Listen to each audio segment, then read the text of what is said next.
Hello friends, welcome in RJ Indians. आज का हमारा टॉपिक है भारत में उपनिवेशवादी आक्रमण। उपनिवेशवादी आक्रमण। अब प्रश्न उठता है, ये उपनिवेश क्या होता है? जब कोई राष्ट्र अपने आर्थिक हितों की पूर्ति के लिए दूसरे किसी समृद्ध राष्ट्र को अपनी शक्ति तथा कूटनीति से गुलाम बनाकर उस पर अधिकार कर ले तो वह अधिकृत राष्ट्र उपनिवेश कहलाएगा। इसके अंतर्गत हम पढ़ेंगे भारत में औपनिवेशिक शक्तियों का प्रवेश, कौन कौन सी शक्तियां भारत में आई, किस प्रकार उनका प्रचार प्रसार हुआ और किस प्रकार उनका अंत हुआ।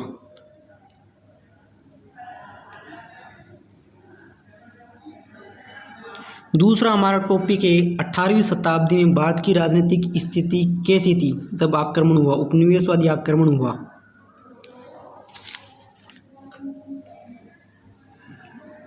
और यूरोप वासियों के भारत आने के क्या उद्देश्य थे? वह धन प्राप्त करना चाहते थे और अपने व्यापार में वृद्धि करना चाहते थे तथा अपने धर्म ईसाई मत का प्रचार प्रसार भारत में करना चाहते थे। इन उद्देश्यों को लेकर वो भारत में आए तथा बाद में ये उद्देश्य साम्राज्यवादी विस्तार में बदल गए। भारत के व्यापारिक संबंध यूरोप से प्राचीन काल से ही थे। व्यापार के उस समय प्रमुख 3 मार्ग थे। पहला मार्ग एशिया की आक्सस नदी से होता हुआ कैस्पियन सागर व काले सागर तक जाता था तथा दूसरा मार्ग सीरिया होता हुआ भूमध्य सागर को जाता था।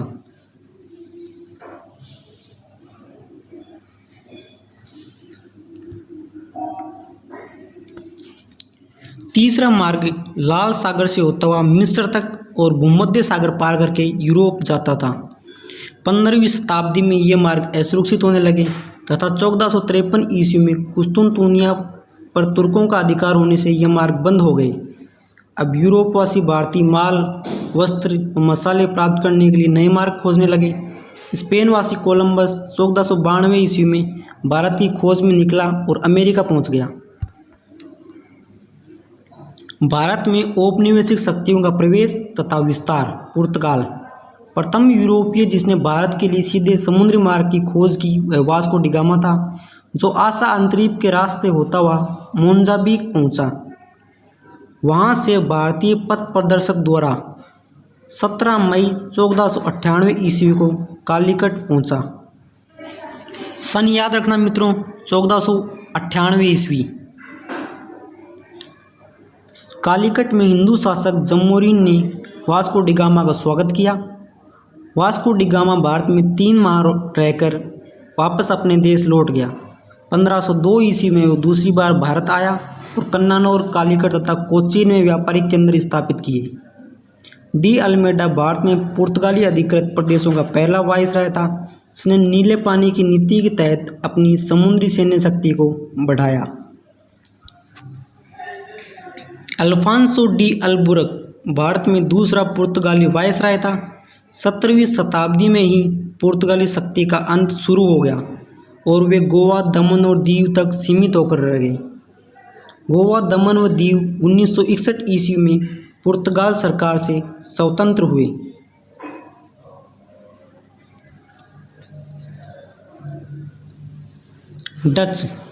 डच मूलतः हॉलैंड के निवासी थे।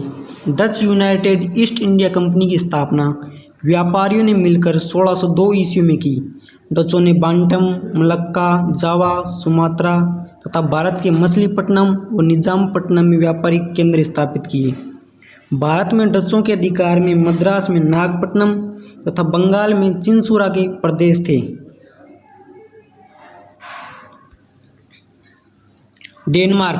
डेनमार्क ने तंजौर जिले में आबादी की स्थापना की।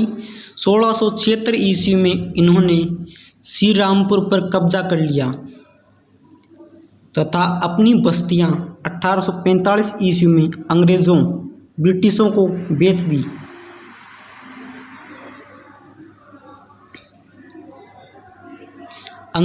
ब्रिटिश 31 दिसंबर 1600 ईस्वी में महारानी एलिजाबेथ ने the Governor and Company of London trading into the East Indies को व्यापार का अधिकार पत्र दिया।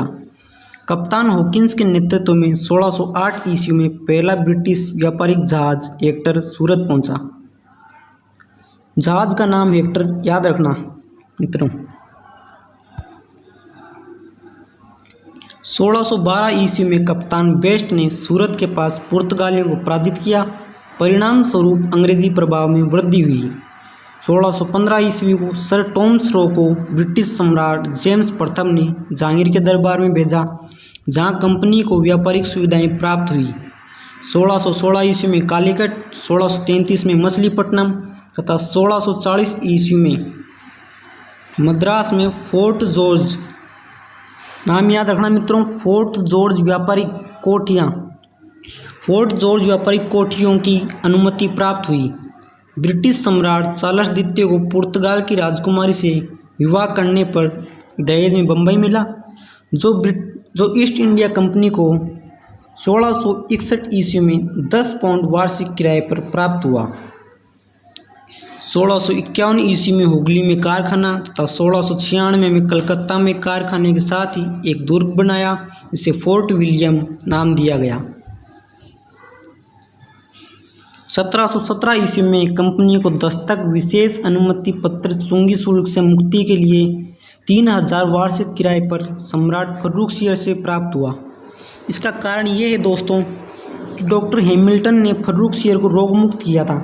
इससे फर्रुख सियर प्रसन्न हुआ और दस्तक पत्र दिया। अंग्रेज़ों ने कर्नाटक के युद्धों में फ्रांसीसियों को पराजित कर भारत में अपनी सर्वोच्चता स्थापित की।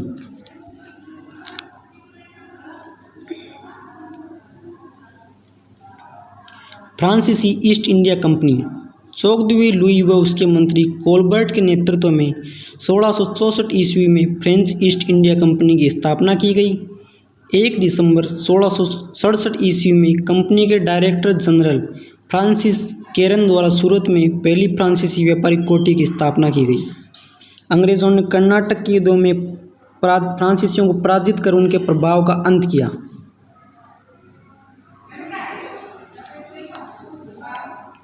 18वीं शताब्दी में भारत की राजनीतिक स्थिति मुगल औरंगजेब के पश्चात मुगल शासन कमज़ोर होता गया।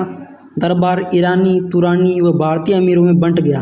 भारतीय अमीरों में सैयद बंधुओं ने दरबार को षड्यंत्र का घर बना दिया। 1939 में नादिर शाह तक 1761 में अहमद शाह अब्दाली के आक्रमण ने मुगल साम्राज्य का अंत कर दिया।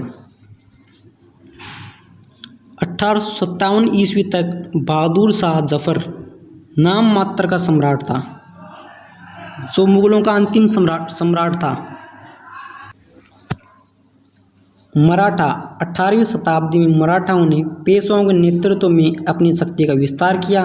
उन्होंने मुगल साम्राज्य की सुरक्षा का दायित्व ले रखा था। इस कारण पानीपत का तृतीय युद्ध 14 जनवरी 1761 ईस्वी को मराठों व अहमद शाह अब्दाली के मध्य लड़ा गया। इससे मराठा पराजित हुए, इससे मराठों का प्रभुत्व कम हुआ।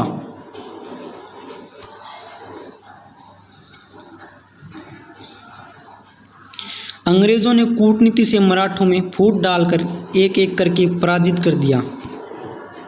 अंग्रेज़ों व मराठों के मध्य 3 युद्ध लड़े गए, जो आंग्ल मराठा युद्ध के नाम से प्रसिद्ध है।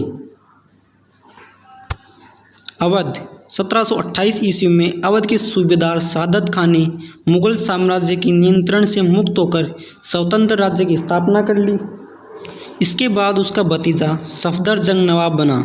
सफदरजंग के बाद उसका पुत्र शुजाउद्दौला अवध का नवाब बना, जिसने बक्सर के युद्ध में अंग्रेज़ों से संघर्ष किया।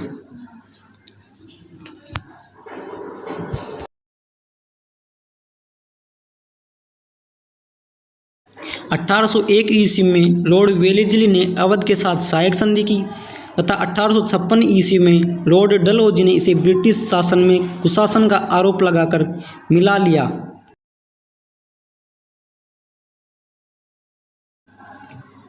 मैसूर, 1761 ईस्वी में हैदर अली ने मैसूर की सत्ता पर अपना प्रभाव स्थापित किया। 1766 ईस्वी में वह मैसूर का शासक बना। इसके बाद उसका पुत्र टीपू सुल्तान मैसूर का शासक बना। दोनों ने अंग्रेज़ों से संघर्ष किया।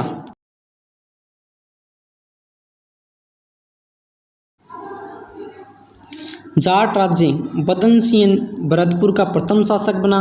इसके बाद सूरजमल जाट राज्य का शासक बना। 1732 ईस्वी में सूरजमल ने सोगर के जागीर डॉक्टर खेमकरण सिंह को पराजित किया। 1745 ईस्वी में मुगल सम्राट मोहम्मद शाह और रुएलों को हराया। 1756 ईस्वी में सूरजमल ने अलवर को अपने अधीन कर लिया। सूरजमल ने अपनी कूटनीति से 1754 ईस्वी में मुगल व मराठों की संयुक्त सेना को कुमेर से पुनः लौटा दिया। 25 सितंबर 1763 ईस्वी को हिंडन नदी के किनारे 6000 घुड़सवारों के साथ मुगलों पर आक्रमण किया। मुगलों को जान बचाकर भागना पड़ा। बुद्धिमत्ता व राजनीतिक कुशलता के कारण सूरजमल को जाट जाति का प्लेटो कहा जाता है।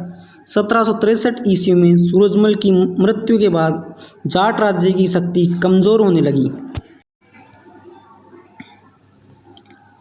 सिख राज्य प्रमुख राजनीतिक शक्ति के रूप में सिख राज्य का उदय हो चुका था। समस्त पंजाब 12 मिसलों में बंट गया था। रणजीत सिंह ने इन मिसलों को एक कर स्वतंत्र राज्य की स्थापना।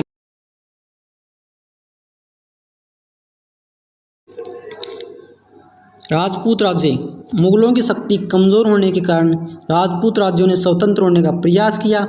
औरंगजेब की मृत्यु के बाद अजीत सिंह ने मारवाड़ पर अपना अधिकार कर लिया। दूसरा महत्वपूर्ण राज्य आमेर था।